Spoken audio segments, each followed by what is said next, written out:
boxing? I'd love to ask you about that as well. Okay, your name is? Tom Tom Hughes. Tom Hughes. Okay. You ready? And we are rolling.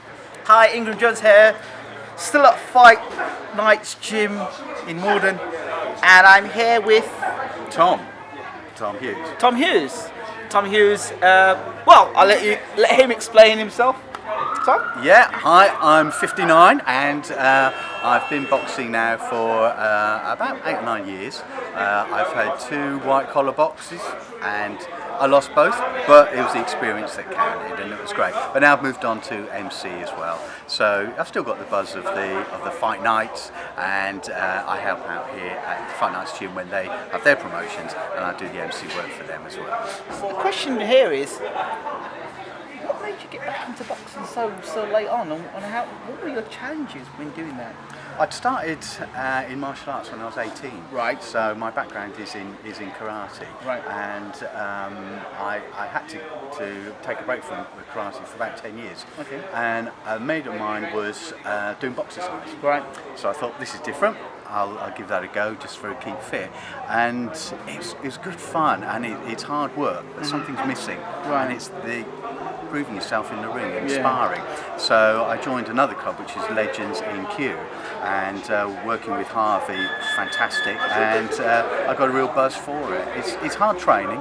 I think the older you get, certainly you do feel it, but you apply yourself, and you know that you're going to work as hard as any 20-something in the gym, and just pace yourself. I do what I can. I push myself as hard as I can, and that's what it's all about. Whether it's sparring in the gym or the basic training, it keeps me fit, and it's fun, and that's the main thing as well. So, did you face any challenges actually boxing as old as you are? I don't want to say you're old, but you know, in terms of the logical ages of people boxing, or by 40 you probably retire, or stuff like that. But what did you have to do to be able to box as old as you did at 58? Yeah. I've always been keen on keep fit. So Right. karate was that I've been doing on and off really from the time that I was 18. Right. So that's always kept an interest in the martial arts, and I think boxing is a martial art. Okay. But the problems were age. Yes. And if you take a break from any sport, Yes. it's harder to get back into it and Right. get your fitness level back up. But once I started on a program, I worked closely with the instructors that I've been lucky to work with. Yep. And it's worked out. Sometimes there's injuries, and I'm finding now that injuries which I had from my karate days are coming back to haunt me. But that's age, I'll give in to that. There's some things that I find difficult, but not impossible. And I will work as hard as anybody else in the gym to prove that age isn't a barrier. Age is just a number, and it's what you've got in your head. If your head's in the right place, your heart's in the right place, and you just keep going as long as you can. Fantastic. I said to Dean, he'll carry me out in a wooden box out of a boxing gym. I'm not going to go quiet. Wow. Next question is the whole thing about being an MC. I mean, how did you get to do that? I mean, you see Michael Buffer out there, Mike Goodall, or so.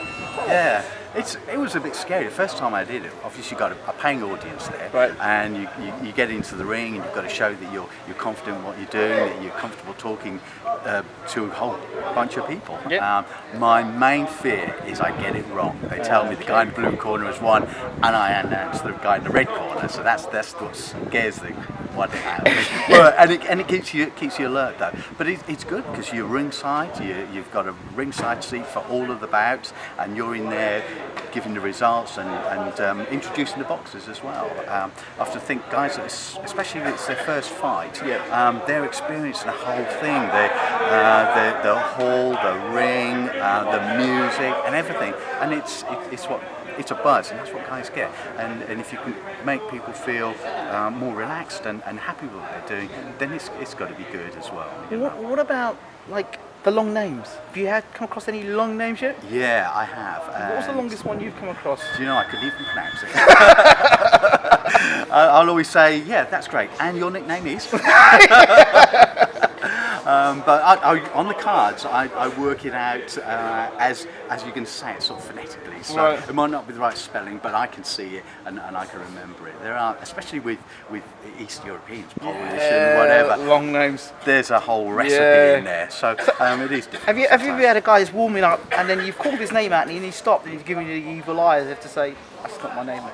Have you ever had one of those? I sort of haven't. uncomfortable moments. No, not really, because most of the guys, I speak to all of them Okay, beforehand. right. So I've got a little crib card there with all their details on. Right, so right. They're not a complete unknown Right, when they get okay. into the room. We've already spoken beforehand. That helps. Yeah, well, some guys like you to say how many bouts they've had, Yeah. wins, losses, knockouts, Yeah. whatever. And other guys are a little bit cagey. So if they don't want me to talk about their past history Yeah. in fights, I won't. Okay. You know, I'll just introduce them and hype as much as I can out of the audience, because that's part of it as well. They're guys, they've got family and friends Yeah. there. So if you can make that experience for them better, fantastic. You know. There's a lot of derogatory things said about unlicensed boxing and the sort. What are your thoughts about this? I think there's room for everybody out there. Yes. Unlicensed boxing, licensed boxing. There's really no difference. The safety of the boxers has got to be paramount in Yes. any gym. So whether it's licensed or